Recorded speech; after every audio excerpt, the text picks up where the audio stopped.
కూడా అన్నానే. నేను ఊరుకుంటానా? నేను నీ ముద్దులు కూతురు కదా. నేను అన్నాను, నన్ను ప్రేమించే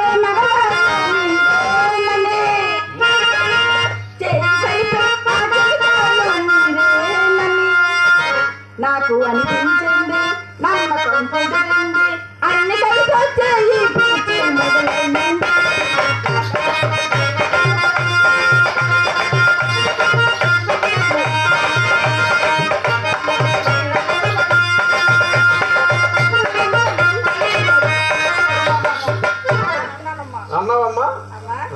సరే కానీ ఒక మాట అడిగితే చెప్తావా? చెప్తావా? చెప్తానే. అమ్మా, ఆ పప్పులు కొట్టాను కనిపించారు, నిన్నే అడిగారని చెప్పమన్నారు. ఇంకా నన్నే అడిగాడా? ఆ పూలు కొట్టాను కనిపించారు, నిన్నే అడిగారని చెప్పమన్నారు. నేనంటే ఎంత ప్రేమ అనుకున్నావే. మన గుళ్ళో పూజారి గారు కనిపించారు. అయ్యో, పూజారి గారికి చాలా అభిమానమే. కనిపించి ఏమన్నారు తెలుసా? ఏమన్నారు? చిత్ర ఇట్లా అన్నారు,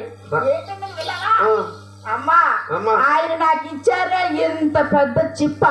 ఇస్తారమ్మా, కొబ్బరి చిప్ప ప్రసాదం ఇచ్చారమ్మా. అమ్మా నిన్ను రమ్మన్నారు, నీకు కూడా ఇస్తారంట. నాకు ఇస్తారే ఆయన గారు. నేను ఎంత ఫుడ్ పోయి నీకు పండిస్తారన్నారే.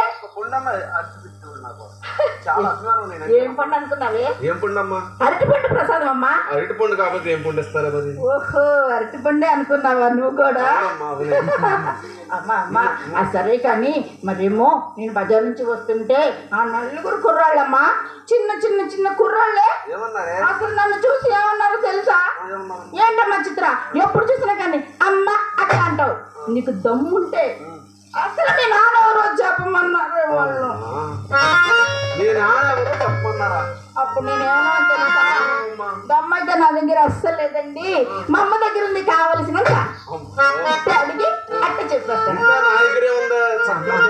అమ్మా అమ్మా అమ్మా, నువ్వు ఈ రోజు ఏదేమన్నా సరే మా నాన్న పేరు చెప్పాలి, నేను వాళ్ళకి చెప్పాలి. సరేనమ్మా, నీ ప్రశ్నకి నేను సమాధానం చెప్తాను, కానీ నేను ఒక్క మాట అడుగుతాను. నేను చెప్పమ్మా, అడిగి చెప్పేస్తాను. చెప్తానే, చెప్తాను. మరి మంగినమూడు బీచ్ దగ్గర ఎంతమంది ఏం చేస్తా ఉంటారు? అమ్మా నాకు తెలుసులేవే. ఏంటి మంగినపూడి అంటే? మంగినపూడి రోజు వెళ్తున్నాం కదా.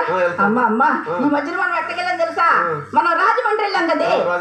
అబ్బా, ఆ నదిలో, ఆ గోదావరి నదిలో ఇసుకిస్తే కూడా రానంత జనం అమ్మా. ఆ నదిలో మునిగేవారు తేలేవారు, మునిగేవారు తేలేవారు, మునిగేవారు తేలేవారు. అమ్మా అలాగా అక్కడ మునిగిన వాళ్ళు తేలుతున్నారు కదా అమ్మా.